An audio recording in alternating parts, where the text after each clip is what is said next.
Assalamu alaikum wa rahmatullahi wa barakatuh. Mahdi Tijani back with you. So, Brother Gabriel Al-Rumani made a video yesterday about the red pill.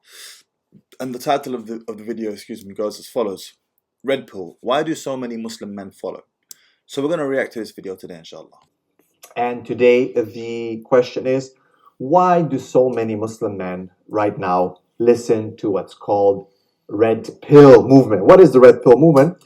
Well, it is a reactionary movement, I could say, that came out of because of feminism. And red pill, pretty much spearheaded by Rollo Tomassi, is a big movement. Why do men listen to it? Well, because it... Let's address this term, reactionary movement. A reactionary movement is typically a movement or a reaction that is triggered by a series of events that have leaned too far one way. So society has leaned too far in one direction, it's gone too extreme in one direction, and as a result, a reactionary movement is born from that and typically exists on the other end of the extreme of the spectrum. And as you know, the opposite of extreme is still extreme. Do you understand? The opposite of extreme is still extreme. That's what a reactionary movement typically is. Now, I'm not sure if I agree with the brother Gabriel that it is a reactionary movement, unless we are willing to agree that whenever Allah subhanahu wa ta'ala sent a prophet to the people, that was also reactionary. And it is not reactionary. In fact, it's insulting for me to even put it like that. But my point is this, is that a people have gone far astray. They've gone far from the deen completely, and then Allah sends them a prophet to bring them back again. So under this definition, we could make the argument that this is also reactionary. It is not. Of course, it's from Allah's infinite wisdom, from His divine infinite wisdom. So I'm not sure if I agree with the term that it is a reactionary movement. However, I understand where he's coming from, that often extremes give birth to reactionary extremes, to other reactionary extremes, and there is definitely a subculture in the RP red pill movement that is extreme and does embody those extreme notions. Let's carry on. Appeal to the fitra of men. It talks about how men have to be intact, erect, strong, have responsibility, accountability, not to have stoicism or control their emotions, not being deceived by women and their desires and all that. A lot of the things that are in line within Islam. No doubt about it. So I would say there's a lot of interesting and maybe even positive things within some of their writings and their speeches. Now, of course, it comes from a kafir or non-Muslim perspective, and that's where the problem is, that they do not have the fine-tuning of revelation. Plus, they do not have a limit, so they start talking bad about women, sometimes insulting women, putting them all in the same place. So kind of doing what feminism has done to them. Which is reactionary. That's reactionary. Feminism is one extreme, and then doing what the brother Gabriel said, which is insulting women, for example.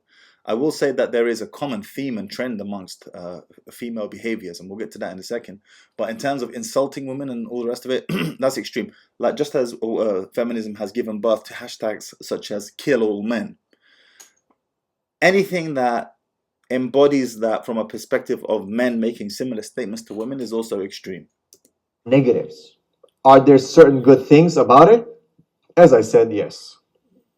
Things that link to the fitra, I would say even about the development of men, self-development, about not chasing women, about being strong, being proud of who you are, staying strong.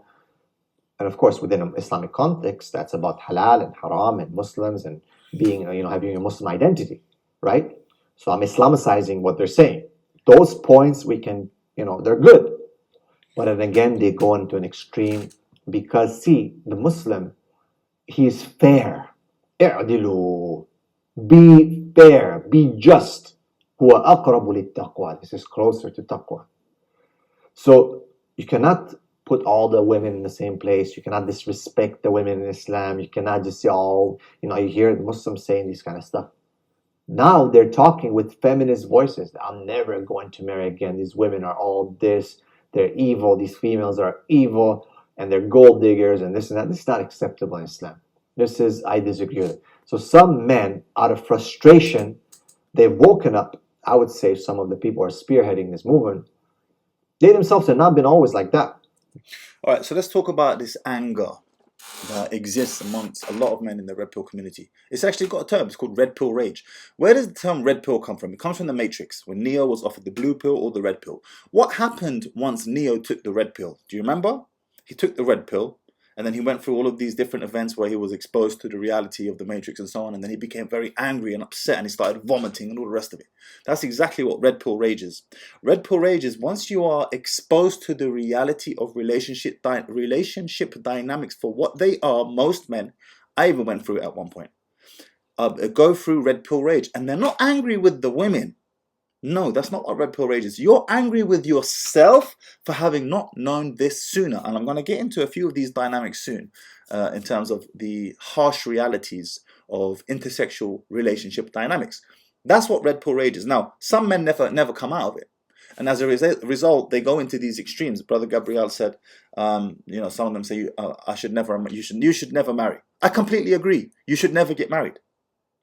Let me say that again. I completely agree. You should never get married. But what does marriage mean? You see? Ask better questions, get better answers. Those non-Muslims who you are hearing say you should never get married, their definition of marriage is not the same as our definition of marriage. Do you see? Better questions get you better answers. I completely agree. When a non-Muslim says you should never get married, I completely agree. And when a Muslim says you should get married, I completely agree. How do we reconcile this? You've probably figured it out already. Amongst the non-Muslims, a marriage is a contract that involves the state, that involves the government, that simply means that if you are to go your separate ways, you must split all of your assets and your wealth down the middle. She takes half of everything you ever had. I disagree with that. You should never do that. You should never sign that contract. And I completely agree with the Muslims who say you should get married. Yes, you should perform nikah. Do you see? Ask better questions, get better answers. So when you hear the non-Muslims say you should never get married, I agree with them. Never ever sign that contract that involves the government. Don't do that, because then you will be oppressed, truly oppressed, if you go for a divorce, and divorce rates are sky high. 50% divorce rates. In some countries even higher. It's literally flip a coin. Heads you win, tails you lose.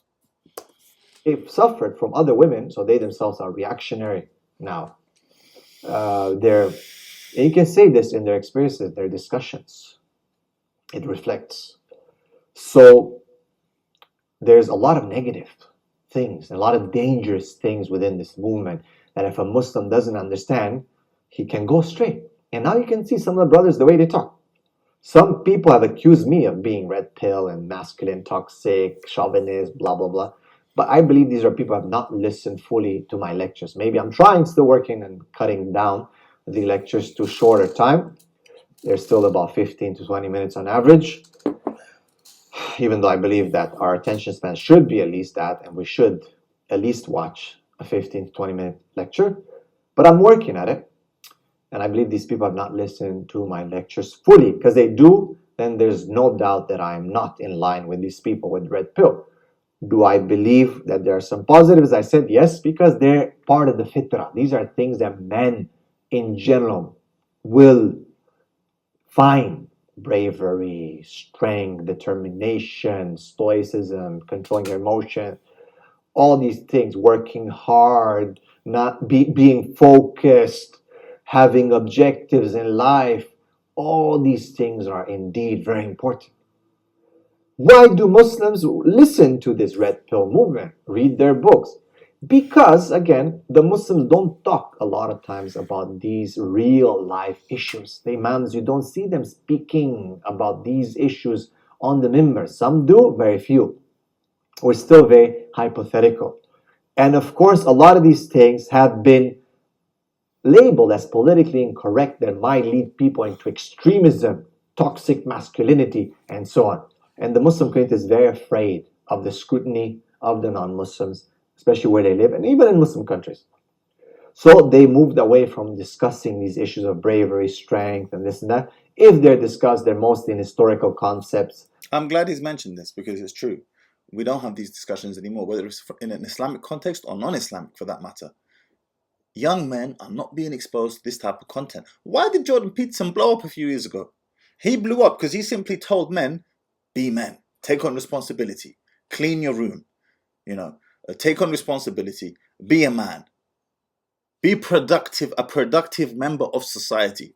This is like the most basic of basic stuff. And yet, it hit young men. It infected them like some type of contagious bacteria. It spread like a virus. Why? Because men haven't heard this for so long. For so long, men haven't heard this. That's why Jordan Peterson blew up.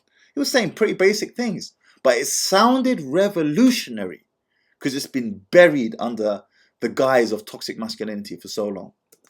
Or historical, narratives around the Sahaba, or, just as a story, pretty much.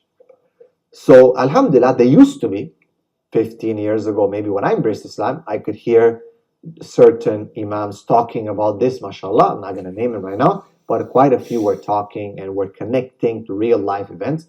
But that has disappeared in the last decade and a half, right? It's been pushed away. So Muslim men right now who have suffered and are suffering identity-wise, the system is against them.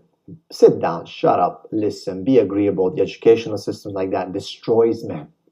We're not built for that. That's why a lot of boys don't succeed so well in school. And if you don't fit the standard, they will give you some medicine to calm you down so you can sit down and shut up and listen to your teacher.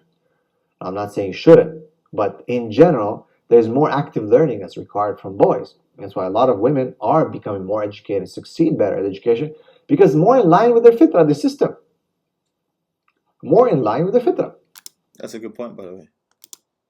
Men pick up a bit later in terms of education. They start doing better because certain skills kick in. But earlier in the development of boys, a lot of time, this is not conducive for them. Educational system, the health system, the diet, just society at large, the way they play outside or what's happening, being locked down. It's just, subhanAllah, the fear of parents. They cannot even go outside. So when they hear red pill, a lot of these men, after being broken by the system, something in their fitrah is triggered, and they wake up and they start listening, and then they binge watch, and then they really get inspired. They find a sense of purpose, even though it might be wrong, even though there's certain things that are good and appeals to their fitrah, but it's missing the fine tuning of Quran and Sunnah, which can lead them astray to. He's correct. Of course, Taban, if this is coming from non-Muslims, then of course it will be missing the fine-tuning of Quran and Sunnah. It's the whole reason why I started this channel in the first place, to distill red pill principles which have their place in Islam, but to deliver them in a way that is in line with our religion. For example, we can't be promiscuous with sleeping with tons of women left and right. We can't do that. But we have other solutions, and I'm going to get to them in a second. Respect women, to treat them bad, to abuse them, and so on. This is truth, no doubt about it. So what's the solution? The solution is for the Muslims to come back to their senses. The ulama, the imams, the scholars, All right. I think the biggest point that Brother Gabriel respectfully is missing, or has perhaps misunderstood, is that red pill is not an ideology. Rollo says this over and over and over. It is not an ideology like socialism, Marxism, think of any other ism that you can think of. It's not an ideology, and I think that's what the fear is here, because if it's an ideology, a set of ideas, someone's ideas, then we're in trouble, because we can be led astray, and Islam is perfect in that regard. Red pill is a praxology. A praxology is the study of human conduct and behavior. Period. It's a study. That's all it is. To say that taking red pill principles is not correct or it's imperfect because Islam is perfect, which Islam is perfect, is like saying, I don't need to get my chemical engineering degree. I can just become a chemical engineer by studying Islam because Islam is perfect. That's what it sounds like when you say, that you should not study red pill principles or take from benefit from red pill principles because Islam is perfect. It sounds just like that. It's like me saying, I'm going to become a heart surgeon, but I'm not going to go and do my medicine degree. I'm not going to go and study medicine at university, and I'm not going to do 5 years postdoctorate or post my medical degree itself to get the necessary experience before I can actually cut someone's chest open and operate on their heart. Why? Because Islam's perfect. That's what it sounds like. Medicine is a study. Chemical engineering is a study. Red pill is also a study. It might be a bit Wild West right now, which is exactly what it is, but it's a study nevertheless. The study of human conduct and behavior. I will give you some examples, and I've written them down here. Women competency test. Women test men to see how strong they are. Sometimes a woman will intentionally pick an argument, pick a fight with you, just to see if she can drag you down to her level. This is well known. So in the red pill community, they speak about this all the time, how women will test you to see how much of a man you are. She'll competency test you. She wants to see, am I going to be able to suck you down to my level and you're going to get into a bitchy fight with me, or are you going to remain stoic? Other times I've seen TikTok videos of girls making videos where she will pick a fight with her boyfriend, and then the camera's facing her, and then her boyfriend will check her, and then she pretends to be upset, but she secretly looks in the camera, she's like, whew. And the title of the video was something to the effect of, don't you just love it when your man checks you?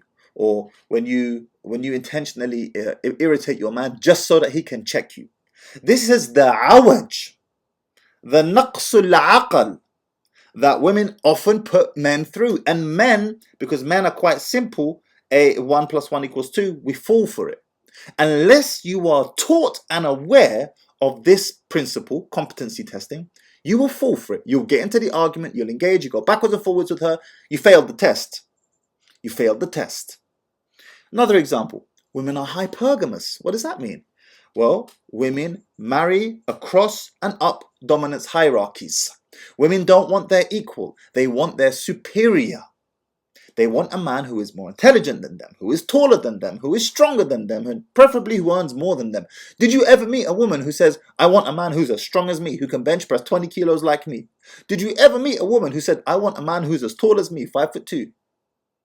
Did you ever meet a woman who said, I want a man who's dumber than me, who's shorter than me, who's poorer than me, who's weaker than me? Did you ever meet that woman? No, you didn't. But this is not something that we speak about in the Muslim community.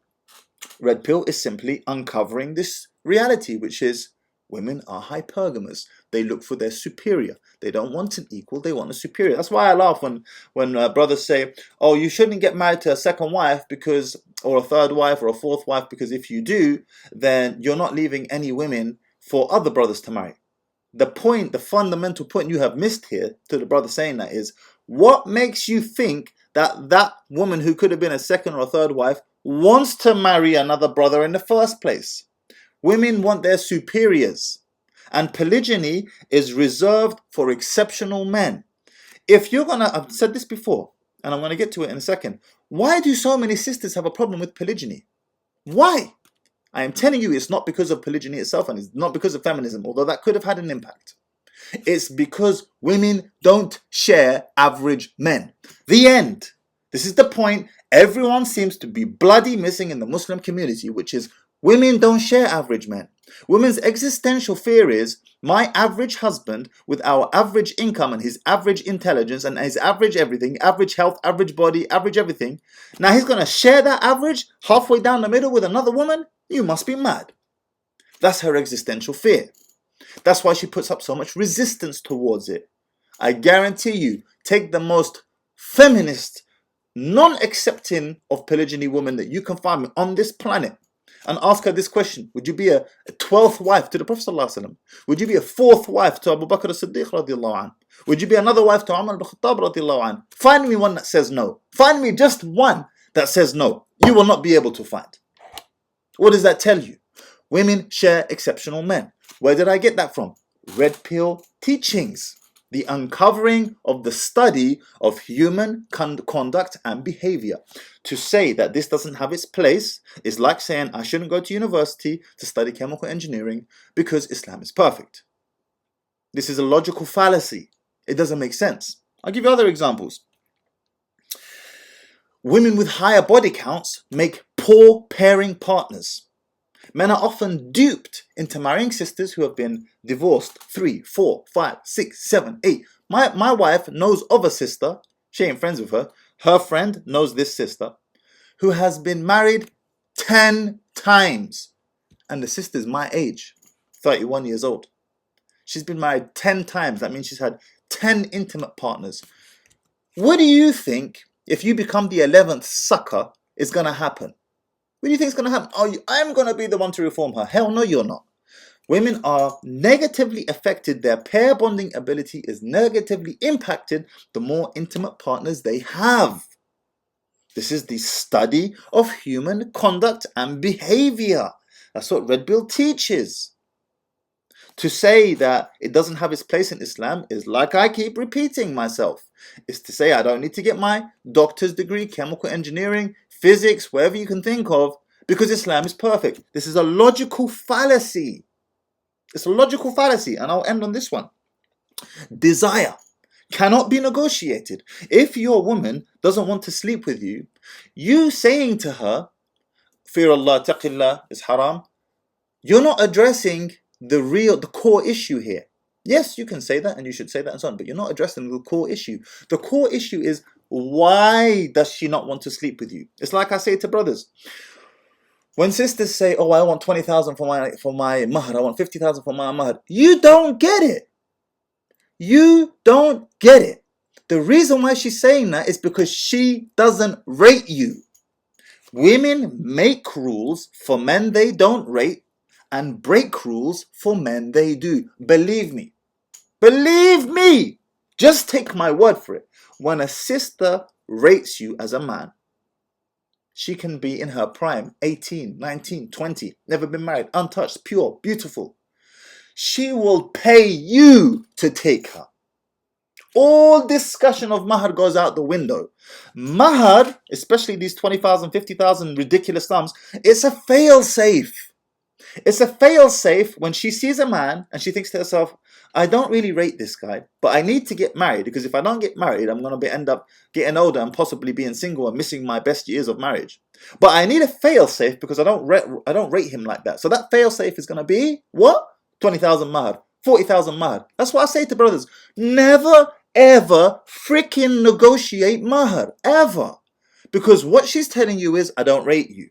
The moment a sister is prepared to lose you over money, take the freaking hint. The hint is this: I don't rate you. And that's okay. Take your L and move on. Learn from the lessons. Maybe there is a deficiency in you. Maybe there is something wrong with you. Maybe you're not all that. Maybe you've got some work to do. Maybe you're too fat. I don't know. Maybe you're intellectually behind. Maybe you're not wealthy enough. I don't know. I don't know what your situation is, but you know what your situation is. Uncover it. Take the good. Work on it. Where did I get this from? Red Pill. We're not talking about this stuff in the Muslim community. We're not talking about why you should never negotiate desire. I've never heard this discussion before. This is a study that we can take and benefit the Muslims, just as the Muslims can benefit from sending their kids to study medicine, becoming doctors, and benefit the Muslims as well. Do you see? The khatibs, the community leaders, to start training boys. You know, we keep talking about, oh, we have a leadership camp. And what do you do at leadership camp? Oh, team building and all these things. Bro, we need to talk about real life stuff. Real contextualized problems, not just everyone's a leader, leadership building. All you hear is about leadership camps. And when you go and see these leadership camps in the curriculum, it's like, come on, man. It's like very flimsy. We need to get down to tarbiyah upon Quran, Sunnah, men, real men. I'm talking about men here. Women have their own things that they need. Yes, I agree. But I'm talking about men here. Because then, if not, we will lose them. They will get attracted. Their fitrah will be targeted. They'll be attracted by these movements that are indeed led by non-Muslims. And it can lead them and deviate them from Islam, even if not from the practice of praying and fasting and all that. But from other mu'amalat or dealings such as marriage and how to deal with women and daughters and children and society. So that's what I believe, that a lot of Muslim men look at red pill. It's very appealing. There's a lot of positives when it comes to the fitrah. As I said, the objectives of men, focus of men, strength of men, development, and so on, no doubt. But then the fine tuning and what it can lead to and how they view sometimes women, that can be a problem. He's 100% correct. Here I fully agree with Brother Gabriel. It needs fine tuning. And it can't go towards the extremes. It does need fine tuning. Of course, طبعا, because it's coming from the non-Muslims who have a different set of belief systems, a different foundation of belief that they operate from. So that I agree completely. It does need fine tuning. And that's what this channel here is for. Jazakumullah khair. If you found value in this video, hit the like, share this with a brother, share this with someone, and make sure that you're subscribed to the channel, support the channel, and help the algorithm. Let's help this channel grow, inshallah ta'ala. We really need to, because I know a lot of young Muslim men have an appeal towards red pill. It's clear why. It's obvious why. If you're following red pill content for a while, you will know why. And I don't even like the word red pill because it kind of diminishes and lowers the value of the work that's been put in. It sounds like some type of like gang or something. You know, it sounds a bit immature. Nevertheless, share this with a brother, and I'll catch you guys on the next one. Assalamu alaikum wa rahmatullah.